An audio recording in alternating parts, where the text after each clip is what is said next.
ஹாய்மா, இதை பாருங்கடா, கொத்தமல்லி தொகையில் பாருங்கள். கொத்தமல்லி வந்து வாஷ் பண்ணி வச்சுக்கோங்க, புளியை ஊற வச்சுக்கோங்க. இதை பாருங்கள், உளுத்தம்பருப்பு, காஞ்ச மிளகா, நல்லா எண்ணெய் விட்டு இந்த மாதிரி நல்லா ரெட்டிஷாக வர மாதிரி வறுத்துக்குங்க. அதுக்கப்புறமா சால்ட்டு போட்டுருங்க. எல்லாத்தையும் சேர்த்து முதல்ல உளுத்தம்பருப்பும் காஞ்ச மிளகாவும் போட்டு மிக்சியில் கிரைண்ட் பண்ணிட்டு அப்புறமா இப்போ கொத்தமல்லி போட்டு கிரைண்ட் பண்ணிவிட்டு அதுக்கப்புறமா புளியை போடுங்க. புளியை போட்டிங்கன்னா எதுவுமே மெய்யாது, ஓகேவா? அதுக்கப்புறமா சால்ட்டும் அதிலையே போட்டுட்டு மஞ்சத்தூள் போட்டு வறுக்கணும், ஓகேவா? அவ்வளோதான்டா.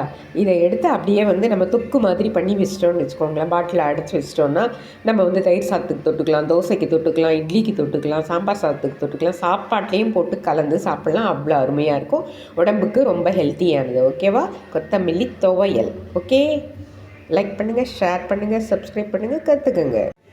இந்த பாருங்கடா, துவையல் ரெடி, ஓகேவா? இந்த தொகையில் வந்து நம்ம சாப்பாட்டில் போட்டு பிசைஞ்சிட்டு உருளைக்கிழங்கு சிப்ஸோ இந்த மாதிரி வறுத்தலோ தொட்டுன்னு சாப்பிட்டோன்னா செம்ம டேஸ்ட்டாக இருக்கும். நைட்டு நீங்கள் பண்ணி வச்சுட்டு காலைல சாதம் வடிச்சிட்டு அதை பசங்களுக்கு ஸ்கூலுக்கு கட்டி கொடுத்துட்டீங்க. கலந்து நெய் போட்டு ஒரு துளி நெய் போட்டு நம்ம கலந்துட்டு கொடுத்துட்டோம்னா சிப்ஸோ வறுத்தலோ வறுத்து கொடுத்துட்டிங்கன்னா சைட் டிஷ்ஷும் பண்ண வேண்டிய அவசியம் கிடையாது.